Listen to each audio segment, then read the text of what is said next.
So what else can we do with a feedback loop? Well, I'll show you.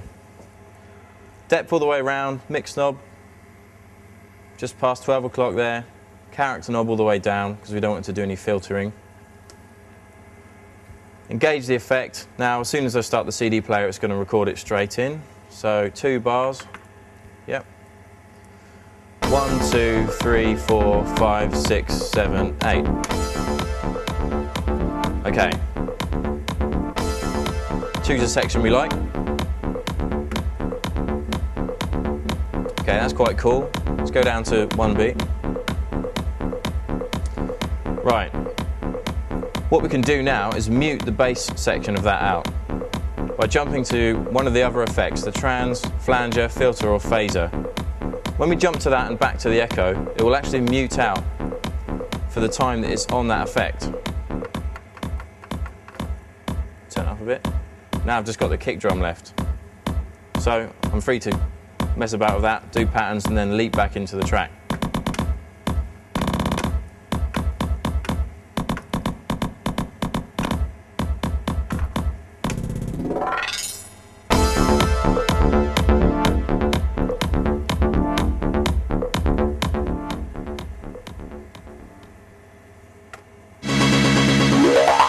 What we can also do with a feedback loop is actually make it longer than 2 bars. We can make it 4 bars. If we hold our tap shift button, make sure we're on a 2 bar section and then push our 1 bar button, the BPM will half. So it's now 62 instead of 124. Go back to our 2 bar section. Our 2 bar section, because of the internal memory of the effects unit, is quite large. It's now 4 bar section. So if I play this, everything's set up to go. Depth knob all the way around, mix knob just past 12 o'clock, effect engaged. So it will record straight away. So now it's going to record 4 bars.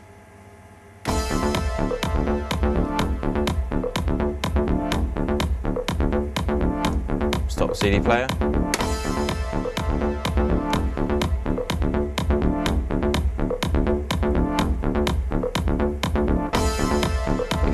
Tell that it's not quite in time there.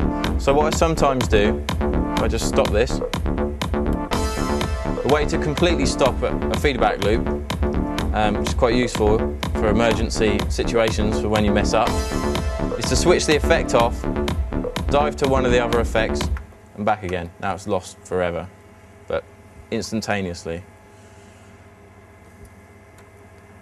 So set it all up exactly as it was. 62 BPM, 2 bar button, so it's 4 bars, depth all the way around, effect engaged, mix knob just past 12 o'clock.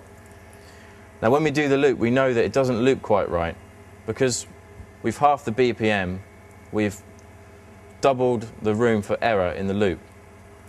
Now there's a few things you can do to disguise the error. One is a spin back or a vinyl adjust break on the CDJ. They just act as little fills to lead into the next part of the track. So 6, 7, 8, 1, 2, 3, 4, 5, 6. That way, our loop, there's no glitch, there's a spin back in there instead. Now because our BPM value is halved, all these buttons no longer do what they say they do. You have to remember that everything is double. So this is now 1/4 and not a 1/8.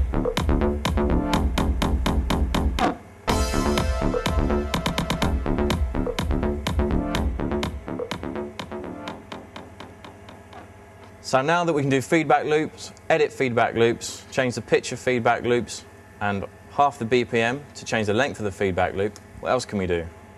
Well, we've got our feedback loop BPM here, still at 62, so we can change that back by holding the shift button,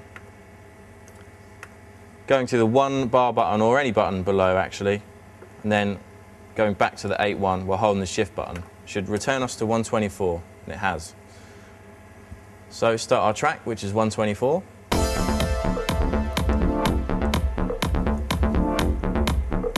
Now we've got an open feedback loop ready to go, but not on the channel where the track's playing.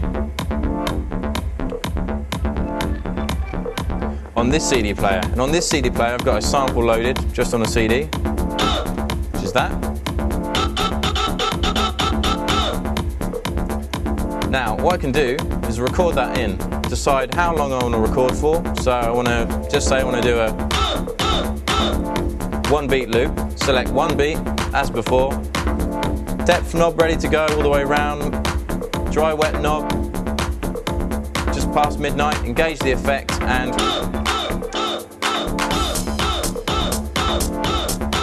now sometimes it might go out of time slightly. You can change the length of this loop with the timing knob here, just in increments, so you adjust the milliseconds.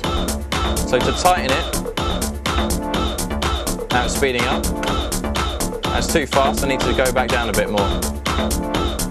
And when you're happy, just hit the button and it puts it back to the correct BPM of the track that's playing. So, like before, you're gonna jam and mess around with it.